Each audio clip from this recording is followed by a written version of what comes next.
Ramadan aja pertemuan yang ketiga. Wassallam dan semoga menambah rahmat takzim siapa Allah wasallama dan penghormatan yang agung ala sayyidina kepada pimpinan kita Muhammadin, rupanya Nabi Muhammad khatamin nabiyyin yang menjadi akhir para nabi. Menurut Imam Ismail Al-Hamidi, seandainya dikatakan kepada kita rahmat kepada Nabi sudah diperolehnya, artinya Nabi sudah memperoleh rahmat.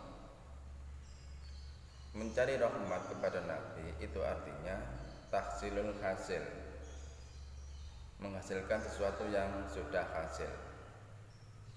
Maka jawabannya adalah sesungguhnya bacaan sholawat kita adalah mencari rahmat yang belum diperoleh oleh Kanjeng Nabi.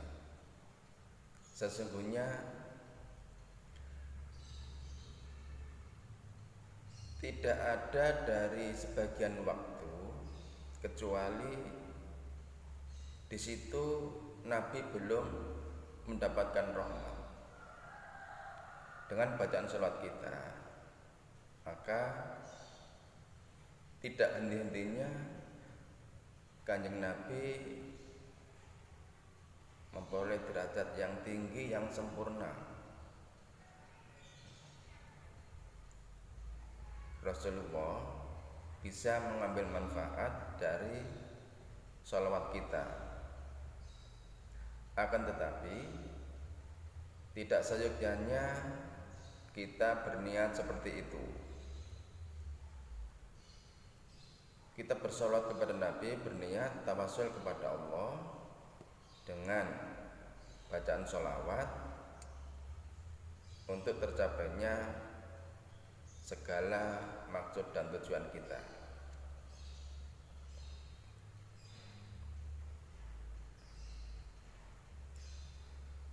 Kemudian berdoa untuk Nabi itu tidak dianjurkan, tidak diperbolehkan dengan selain yang dari Kanjeng Nabi, seperti rahimakumullah. Yang pantas untuk para nabi adalah as-salatu wassalam. Untuk para sahabat, tabi'in, para aulia, syuhada, sholihin, para ulama itu pakai tarodhi, radhiyallahu anhu. Sedangkan untuk kita orang awam cukup dengan apa saja selain kedua tersebut. Kaum muslimin rahimakumullah,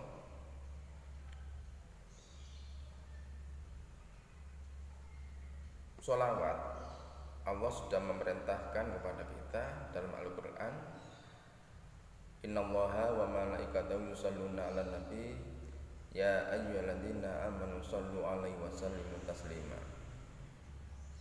Allah dan malaikat bersolawat kepada Kanjeng Nabi. Sholawatnya Allah kepada Nabi artinya Allah memberi rahmat.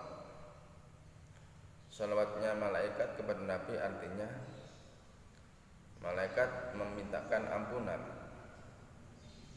Nah, kita diperintah sholawat pada sholawat kepada Nabi. Kita berniat tawasul kepada Allah dengan bacaan sholawat untuk tercapainya maksud dan tujuan kita semua. Kemudian kata Muhammad itu yang memberi nama adalah kakeknya Abdul Muthalib. Muthalib pernah ditanya,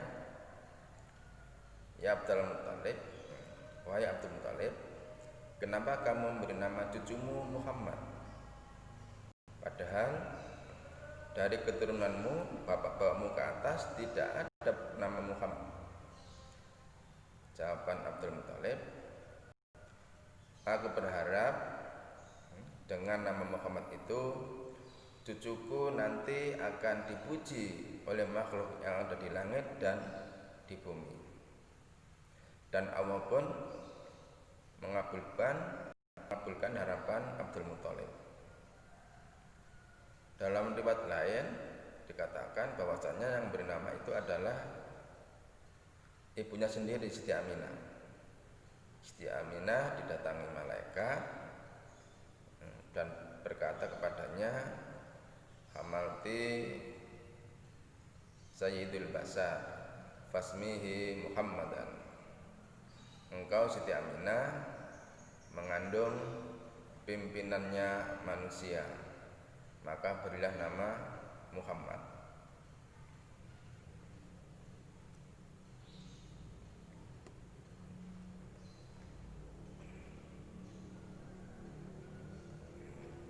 Kiai Musonef dalam karangannya menuliskan sholawat dengan alasan mengamalkan hadis qudsi. Allah berfirman, "Abdi lam taskurni idza lam taskur man ajraitu an-nikmata alla yadaihi." Wahai hambaku, engkau belum masuk kategori syukur kepadaku manakala kamu belum bersyukur kepada orang yang dengan orang itu aku memberikan perantara segala kenikmatan. Artinya Nabi tidak dirukan lagi merupakan wasitatul udma, perantara yang besar di dalam segala kenikmatan. Bahkan Nabi Muhammad merupakan asal wujudnya segala sesuatu di muka bumi ini. Seandainya Allah tidak menciptakan Nabi Muhammad, maka tidak akan ada alam semesta ini. Dan juga mengamalkan sabda Rasul sallallahu alaihi wasallam yang mengatakan, "Man shalla alayya fi kitabin lam tazal al malaikatu tusalli alaihi madamat ismi fi dalikal kitab." Kata Rasul, barang siapa yang menulis sholawat di sebuah kitab, maka malaikat itu tidak henti-hentinya memintakan rahmat kepada Allah selagi namaku, kata Kanjeng Nabi, masih tertulis dalam kitab tersebut. Dalam riwayat lain, menurut Abdul Muti, di samping menulis juga membacanya, maka malaikat pun tidak henti-hentinya mendoakan orang tersebut dengan keberkahan dan ampunan.